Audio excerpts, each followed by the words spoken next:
Welcome to Kenton's videos. Enjoy the video. In this video, I will explain how to replace a catalytic converter.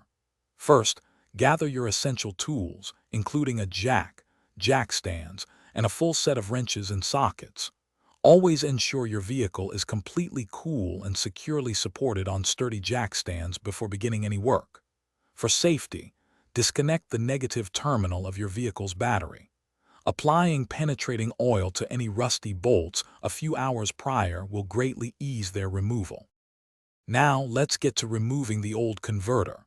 Begin by locating the oxygen sensors, typically one before and one after the converter, and carefully disconnect their electrical connectors. Next, unbolt the exhaust pipes from both the front and rear of the catalytic converter. You might need a breaker bar for stubborn bolts. Finally, remove any mounting brackets or hangers that secure the converter to the vehicle's undercarriage.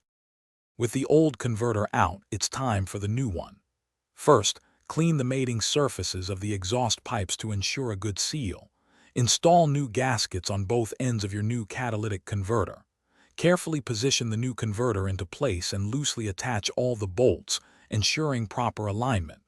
Reconnect the oxygen sensors, making sure their wires are not twisted. Finally, tighten all bolts securely, typically to about 40 to 50 foot-pounds of torque. You're almost done. Reconnect the negative terminal of your vehicle's battery.